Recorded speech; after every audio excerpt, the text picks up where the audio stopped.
Why can't I be British if I'm not white?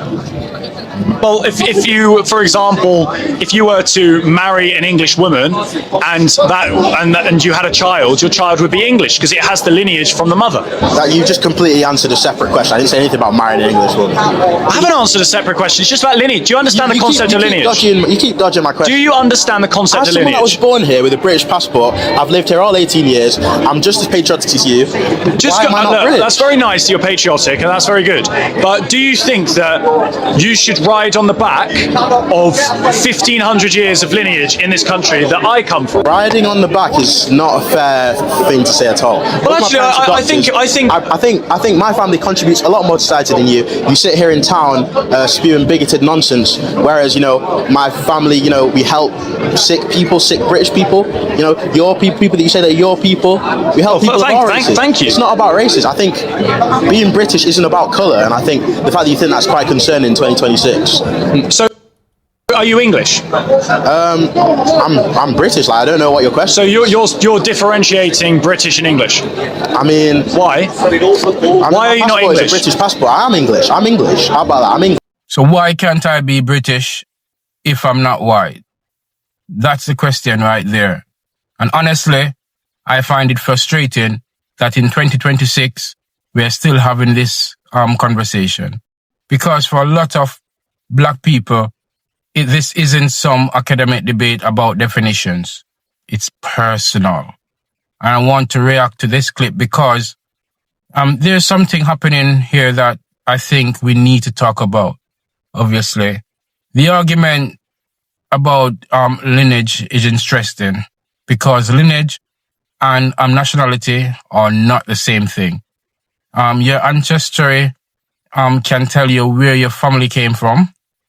Your nationality tell you what country you're a citizen of. And your identity can even be more complicated than both of those things. Someone can have Jamaican ancestry and be British. Someone can have Nigerian ancestry and be British. Someone can have Indian ancestry and be British. Someone can have Polish ancestry and be British. And someone can have generations of English ancestry and be British. And these things are mutually exclusive.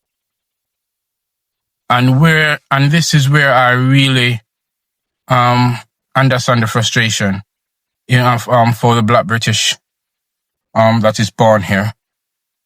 Imagine being born in Britain. You grew up here. You go to school here. You speak with the accent. You understand the culture. You pay into society.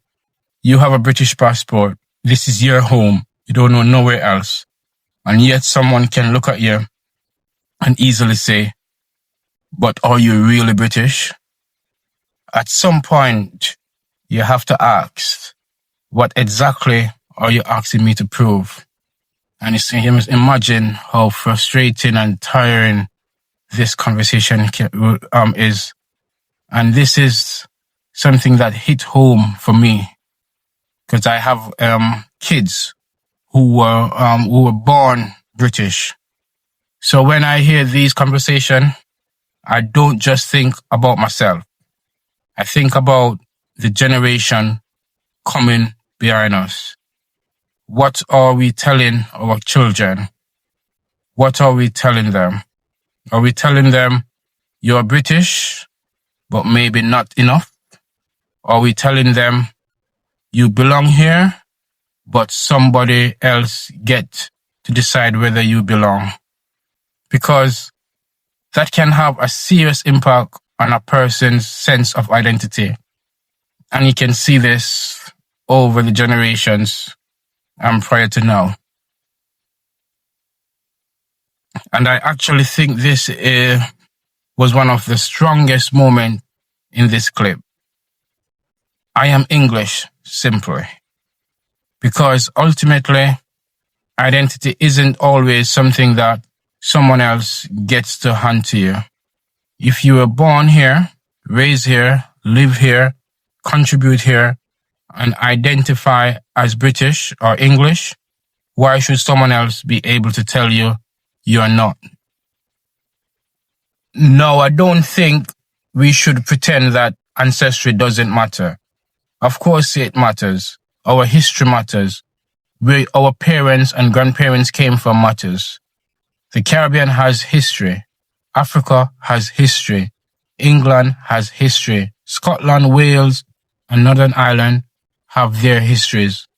But history shouldn't become a gatekeeping mechanism for citizenship or belonging. Because if we are going to start saying that Britishness is determined by how many generations your family has been here, where exactly do we draw the line? 5 generations, 10 generations, 1,000 years, and who gets to make that calculation as well? And here's another thing. Being British doesn't mean you have to abandon where your family came from. I can be proud of Jamaica. I can celebrate Jamaican culture. I can love reggae and dancehall. I can eat Jamaican food. I can teach my children about their Caribbean heritage. And I can still say I'm British. There's no contradiction. And that's actually one of the beautiful things about Britain. People have brought different cultures, history, and traditions into this country and helped shape what Britain is today. And this is why I think we have to be careful with these conversations, you see, because children are listening. My daughter is growing up in Britain. I want her to know her Jamaican heritage, but I also want her to feel completely comfortable saying, I'm British, without someone immediately asking, yeah, but where are you really from? Because sometimes that question isn't innocent. Sometimes it's essentially saying, you don't look British. And that's the part that needs to change. So yes, we talk about lineage. We talk about ancestry. We talk about English history. We talk about British history. We should absolutely have those conversations, but don't confuse ancestry with citizenship.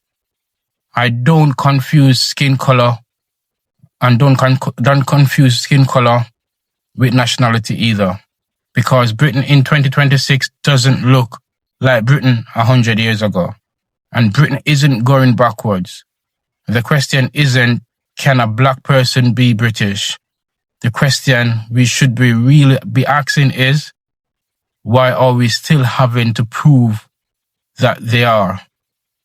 And to all the black British people watching this, if you were born here, if you grew up here, if this is your home, you don't need someone else's permission to know who you are. You see, you know who you are, and let them know you think. Let me know what you think in the comments, by the way. Because are we still struggling with this idea of what British looks like? And more importantly, who get to decide who belonged? Because this is just crazy. As I said, you just keep going on and on. I've been in this country for almost 20 years and the same conversation happening, and it was been happening like 20 years prior, probably 40, 50, 60 years prior. So it just keep going and going and going and going. When does it stop? But let me know, people, what your thoughts. And this is CBC, Caribbean Black Community. Let's reason, please.